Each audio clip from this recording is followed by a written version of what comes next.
এতিয়ালৈকে বাই God's Grace আমি যিখিনি আমি চাই আছো তেনেকুৱা আমি যেনেকাকে চাই আছো প্ৰবাবিলিটি যিখিনি হ'ব বুলি ভাবি আছো তেনেকাকে পৰীক্ষাত প্ৰশ্নবিলাক আহি আছে চ' এইবাৰো আমি তেনেকুৱাকেই মেইনছৰ কাৰণে যিখিনি কিছুমান পেটাৰ্ণ এটা আমি ফ'ল' কৰিম আৰু প্ৰিভিয়াছ ইয়াৰ কুৱেশ্যন যিখিনি আছে সেই প্ৰিভিয়াছ ইয়াৰ কুৱেশ্যনখিনি আমি লগত ৰাখি থ'ম আৰু সেইখিনিক আমি এটা বেছ হিচাপে ৰাখি পেলাই আমি আগবাঢ়িম ঠিক আছে চ' মেইনছ অৰিয়েণ্টেড আমি একেবাৰে মেইনছ অৰিয়েণ্টেড ক্লাছেছ বিলাক থাকিব চ' আপোনালোকে যেতিয়া ক্লাছখিনি লৈ থাকিব পেন এণ্ড পেপাৰ লৈ পেলাই ৰেডি হৈ থাকিব আৰু একেবাৰে ভয় নাখাব ডেট মেইনছত কি হ'ব if you are appearing for the first time তেতিয়াও একেবাৰে ভয় নাখাব অ'কে আৰু জিঅ'গ্ৰাফী এটা ছাবজেক্ট এনেকুৱা ছাবজেক্ট হয় যিটো নেকি যথেষ্ট টেকনিকেলো হয় কিন্তু বহুত বেছি ইজিও ছাবজেক্ট হয় ইজি ছাবজেক্ট মানে easy to score good marks high marks আপোনালোকে স্ক'ৰ কৰিব পাৰে জিঅ'গ্ৰাফীত যদিও আপোনালোকে বহুত কম কথা জানে জিঅ'গ্ৰাফীৰ কথা আৰু ইয়াৰ যিটো কি হয় অ'কে ইয়াৰ যিটো মেইন চাবিটো যিটো হয় সেইটো হৈছে ডায়েগ্ৰামছ ডায়েগ্ৰামছ মেপছ চাৰ্টছ সেইখিনি ঠিক আছে এইখিনি যদি আপোনালোকে ইউজ কৰে and particularly in climatology climate related যিমান কুৱেশ্যনছ আছে সেইবিলাকত বা বেলেগ কুৱেশ্যনছ বিলাকতো ক্লাইমেটলজি হওক বা হাইড্ৰলজি হওক ঠিক আছে অচিঅ'গ্ৰাফী হওক সেই গোটেইখিনিত আপোনালোকে ডায়েগ্ৰামছ আপোনালোকে দিবলৈ চেষ্টা কৰিব এতিয়া কুৱেশ্যন যদি আমি চাওঁ 10 মাৰ্কৰ থাকিব পাৰে 15 মাৰ্কৰ থাকিব পাৰে কিন্তু আপোনালোকে যিখিনি লিখিছে তাৰ লগতে যদি আপোনালোকে এডিচনেল এটা ডায়েগ্ৰাম চাৰ্ট কিবা এটা মেপ কিবা এটা ড্ৰ কৰি দিয়ে তেতিয়াহ'লে নিশ্চয় য'ত নেকি আপোনালোকে 7 পাই আছিলে ছাপ'জ আউট অফ 15 আপোনালোকে 7.5ও পাব পাৰে 0.5 মাৰ্কছ যদি বেছি পায় সেইটো বহুত ডাঙৰ কথা এটা হয় চ' সেই হিচাপে মেপছ এণ্ড অল সেইবিলাক অলপমান ড্ৰ কৰিবৰ কাৰণে চেষ্টা কৰিব আৰু জিঅ'গ্ৰাফী এটা এনেকুৱা ছাবজেক্ট হয় য'ত নেকি আপোনালোকে ধুনীয়াকে মেপ ড্ৰ কৰি দিব পাৰে কাৰণ জাগাটোৰ মেপ থাকিব এটলিষ্ট হয় না জাগাটোৰ পলিটিকেল মেপ বা যিটো আমি কনটেক্সত কথা পাতি আছো এতিয়া suppose this question is related to Antarctica so' Antarctica যদি আমি চাওঁ এণ্টাৰ্কটিকাৰ মেপটো আপোনালোকে ছাপ'জ ড্ৰ কৰিলে তাতে আপোনালোকে এটলিষ্ট 0.5 মাৰ্কছ এটা বেছি পাবলৈ পাৰে ঠিক আছে চ' এইটো আপোনালোকে নিজৰ মাইণ্ডত ৰাখিব আৰু এনচাৰ্ছ বিলাক যেতিয়া নেকি লিখে ডায়েগ্ৰামছ খিনি যেতিয়া নেকি আপোনালোকে বনাব মেপ বনাব এনেকুৱা কথা নহয় যে একেবাৰে ধুনীয়া ডায়েগ্ৰাম হ'ব লাগিব no need okay that is not mandatory but presentable হ'ব লাগে নিট হ'ব লাগে নিট হ'ব লাগে প্ৰেজেণ্টেবল হ'ব লাগে আৰু প্ৰপাৰ লেবেলিং কৰিবা প্ৰপাৰ লেবেলিং কৰিলে তেতিয়া ভাল মাৰ্কছ পাব ঠিক আছে চ' সেইখিনি বিৰাট ইম্পৰ্টেণ্ট হয় সেইখিনি মনত ৰাখিব আৰু তাৰ বাহিৰে যেতিয়া নেকি এনচাৰ্ছ লিখি গৈ থাকে এনচাৰ্ছ বিলাকত আপোনালোকে ছেম ৱৰ্ডছ বিলাক ৰিপিটেডলি ইউজ কৰাটো বাধা ৰাখিব সেইখিনি ইউজ নকৰিব আৰু পইণ্ট ৱাইজ যদি আমি চাওঁ আজি বুলি নহয় মানে ৰিচেণ্ট ট্ৰেণ্ডছত যদি আমি চাওঁ তেতিয়া এনেকুৱা হৈছিলে যিমান বেছি পইণ্ট ৱাইজ আপোনালোকে লিখি আছে সিমান বেছি আপোনালোকে ধুনীয়া মাৰ্কছ স্ক'ৰ কৰি আছে অ'কে ত' যিসকল ইভালুৱেটৰ্ছ হয় ইভালুৱেটৰ্ছ বিলাকৰ কাৰণেও সহজ হৈ পৰে যেতিয়া নেকি আপোনালোকে পইণ্ট ৱাইজ লিখে তেওঁলোকে তেতিয়া আপোনালোকক মাৰ্কছ এনেকুৱাকে দিব সেই মাৰ্কছ দিয়াত তেওঁলোকৰ কাৰণে অলপমান ইজি হৈ পৰে চ' পইণ্ট ৱাইজ লিখিবৰ কাৰণে ট্ৰাই কৰিব প্ৰপাৰ লেবেলিং ইত্যাদি কৰিবৰ কাৰণে ট্ৰাই কৰিব ঠিক আছে অ'কে দেন যিসকলে চাই আছা গুড ইভিনিং এভৰিৱান আশা কৰিছো আপোনালোক সকলোৱে ভালে আছে যদি আপোনালোকে চাই আছে তেতিয়াহ'লে এবাৰ মোক এটা মেছেজ কৰি দিব চেট বক্সটো আছে তাতে সেই চেট বক্সত গুড ইভিনিং বুলি দিব পাৰে অ'কে বা ৰেডি টু গ' বুলি দিবলৈ পাৰে অ'কে চ' এতিয়াৰ পৰা আমি তেনেকুৱাকে মেইনছ অৰিয়েণ্টেড ক্লাছেছবিলাক আৰম্ভ কৰিম এতিয়া প্ৰিভিয়াছ ইয়াৰ কুৱেশ্যনখিনি চোৱাটো বিৰাটেই ইম্পৰ্টেণ্ট হয় আৰু লাষ্ট ইয়াৰ এটা কুৱেশ্যন আছিলে এই কুৱেশ্যনটো হৈছে ৰিগাৰ্ডিং এণ্টাৰ্কটিকা মই এবাৰ লাইটটো মই অলপমান ডিম কৰিম চ' ডেট আপোনালোকে কুৱেশ্যনটো ভালদৰে পঢ়িবলৈ পাৰে অ'কে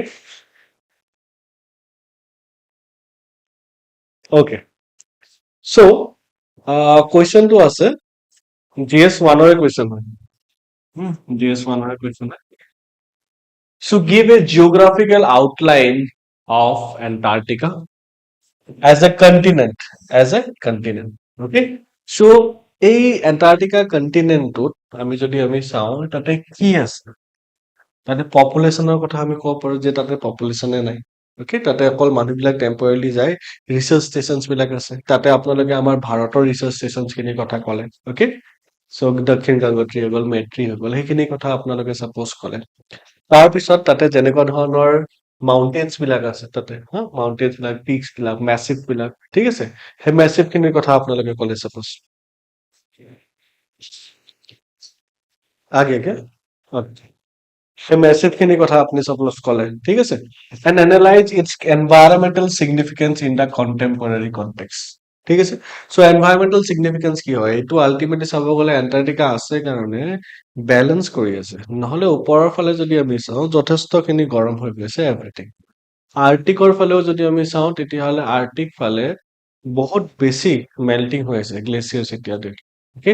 কাৰণ সেইফালে এনক্ৰোচ বেছিকে কৰি আছে। ৰাছিয়া হওক বা ইউৰোপিয়ান কাণ্ট্ৰিজ বিলাক হওক। কিন্তু এণ্টাৰ্কটিকা বহুত একদম ফাৰ লেণ্ড এটা হয়। আৰু তাতে সি এটা ধুনীয়া বেলেঞ্চিঙৰ কাম কৰি আছে। চ' এনেকুৱা কিছুমান পইণ্টছ বিলাক আছে। সেই পইণ্টছ বিলাক লৈ পেলাই আপোনালোকে আগবাঢ়ি যাব লাগিব। কিন্তু এটা কথাটো আমাৰ চিয়ৰ হৈ পৰিছে that Antarctica as a continent important হয় বা এজ এ কণ্টিনেণ্ট আমি পঢ়িবলৈ লাগে। সেই হিচাপে অ'কে ফাৰ্ষ্টত আমি ইনিচিয়েল ক্লাছেছখিনি আমি কণ্টিনেণ্টছ হিচাপে পঢ়িম। চ' আজি পাৰ্টিকুলাৰ ক্লাছটোত আমি ছাপ'জ এছিয়াৰ কথা পঢ়িলো। অ'কে নেক্সট ক্লাছটোত আমি ইউৰোপ বা চাউথ বা আফ্ৰিকা বা নৰ্থ আমেৰিকা, চাউথ আমেৰিকা তেনেকুৱা কণ্টিনেণ্ট ৱাইজ আমি পঢ়ি পঢ়ি যাম। কাৰণ কণ্টিনেণ্টছ বিলাকত আমি গুৰুত্ব দিব লাগিব। অ'কে চ' আপোনালোকে আগতে চাগে আহ যেতিয়া নেকি প্ৰিলিমছৰ কাৰণে আপোনালোকে প্ৰিপাৰেচন কৰি আছিলে বা আপোনালোকে যেতিয়া নেকি ফেকচুৱেল কথাবিলাক যেতিয়া নেকি পঢ়ি আছিলে তেতিয়া নিশ্চয় আপোনালোকে আহ কিছুমান ফেকচুৱেল কথাবিলাক পঢ়িছে চাগে। যেনেকুৱা এছিয়াৰ কথা যদি আমি চাওঁ তেতিয়াহ'লে এছিয়াৰ পপুলেশ্যন কিমান হয়, এছিয়াৰ পপুলেশ্যন কিমান হয় বা এছিয়াৰ এৰিয়া কিমান হয়, কাণ্ট্ৰিজ কিমান হয়, হাইয়েষ্ট পইণ্ট কি হয়, longest river, largest lake, largest city, right? সেইখিনি আপোনালোকে পঢ়িছে নিশ্চয়। কিন্তু ইয়াৰ বাহিৰেও মেইনছত অলপমান বেলেগকে আমি পঢ়িব লাগিব। লাইক এছিয়াৰ ক্লাইমেটটো কেনেধৰণৰ হয়, এছিয়াত মিনাৰেল ৰিচৰ্চেছৰ ডিষ্ট্ৰিবিউচন কেনেকুৱা হয়, ক'ত কেনেকুৱা কিমান ইম্পৰ্টেণ্ট মিনাৰেলছ বিলাক পোৱা যায়, এছিয়াৰ ৰোল কি আছে, okay in the entire Jio' politics contacts, সেইবিলাকৰ পৰা প্ৰশ্ন আহিবলৈ পাৰে। ফেকচুৱেল খিনিতো আপোনালোকে কভাৰ কৰিছে নিশ্চয়, হৈ গ'ল এতিয়া। এতিয়া আপোনালোকে মেইনছৰ খিনি যিহেতু ভালকে পঢ়িব লাগে, চ' এই হিচাপে আগবাঢ়ি যাবলৈ পাৰে। ঠিক আছে? So' we will start with the continents guys. আৰু কণ্টিনেণ্টছ পঢ়াখিনি বহুত বেছি ইম্পৰ্টেণ্ট হয়। এতিয়া কুৱেশ্যনটো আপোনালোকে গম পালে হয়নে? আৰু যেনেকুৱা মই ক'লো that today's class is going to be regarding Asia. So' here are some few questions. এছিয়াৰ ৰিলেটেড হয়, গোটেইখিনি কুৱেশ্যনছ এছিয়াৰ ৰিলেটেড হয়। Discuss the major physiographic divisions of Asia. How have these physical features influenced the continent's climate, drainage pattern, and human settlements? Okay? So, এই তেনেকুৱা questions বিলাক আপোনালোকে practice কৰা আৰম্ভ কৰিব। আজি যিখিনি আমি পঢ়িম, পঢ়াৰ পাছত আপোনালোকে এই কুৱেশ্যনছ খিনি এটেম্প কৰিবলৈ ট্ৰাই কৰিব। আৰু যেতিয়া হৈ যাব এটেম্প, তাৰপিছত আপোনালোকে আমাৰ কোনোবা এটা হেল্পলাইন নম্বৰত ফোন কৰিব, ফোন কৰি পেলাই বা মোৰ নম্বৰ যদি আছে ডাইৰেক্টলি মোৰ নম্বৰত এনচাৰ্ছ খিনি আপোনালোকে চেণ্ড কৰিবলৈ পাৰিম। অ'কে চ' এছিয়াৰ কথা যদি আমি চাওঁ তেতিয়াহ'লে Asia it is the largest continent in the world, right? Approximately 44 million size kilometre. Population হিচাপে আমি যদি চাওঁ তেতিয়াও যথেষ্টখিনি আছে, নহয় জানো? চ' এই গোটেইখিনি ফেকচুৱেল বস্তুখিনি আপোনালোকে প্ৰথমতে মুখস্থ কৰিছিলে চাগে, কিন্তু সেই গোটেইখিনি যদি আমি চাওঁ আপোনালোকে এগেইন পঢ়িবলৈ লাগে। ইয়াতে যেতিয়া নেকি আপোনালোকে মেইনছৰ এনচাৰ লিখি আছে, ফেকচুৱেল পইণ্টছ বিলাক যিমান বেছি লিখে সিমান বেছি আপোনালোকৰ পইণ্টছ পায়, বেছিকে পইণ্টছ পায়। অ'কে চ' অকল কনচেপচুৱেল লিখিলে নহ'ব, you will have to back it up, এটা ছাপৰ্ট দিব লাগিব উইথ ফেকচুৱেল পইণ্টছ। ঠিক আছে? So' Asia is the largest continent in the world, হয় নে? অফক'ৰ্চ হয়, approximately 44.58 million square kilometre. Population হিচাপে চাব গ'লে আটাইতকৈ বেছি ইণ্ডিয়া আছে, চাইনা আছে, আৰু কি লাগে? চ' occupying nearly one third of the Earth's total land area. It extends from 10 degrees south latitude to 80 degrees south north latitude. Okay? So, এইটো যদি আমি ভালদৰে চাওঁ তেতিয়াহ'লে it is not in a single হেমিস্ফিয়াৰ। Okay so' আমাৰ north হেমিস্ফিয়াৰ, south হেমিস্ফিয়াৰ পৰা যদি আমি চাওঁ তেতিয়াহ'লে নৰ্থৰ পৰা একেবাৰে চাউথৰলৈকে আছে, 80 ডিগ্ৰী নৰ্থৰলৈকে ওপৰলৈকে আছে, আৰু তলত একেবাৰে 10 ডিগ্ৰী চাউথৰলৈকেও আছে, মানে বিয়ণ্ড দ্য ইকুৱেটাৰ পাৰ কৰিব আছে, making it only the continent that spans almost all the heat zones of the earth.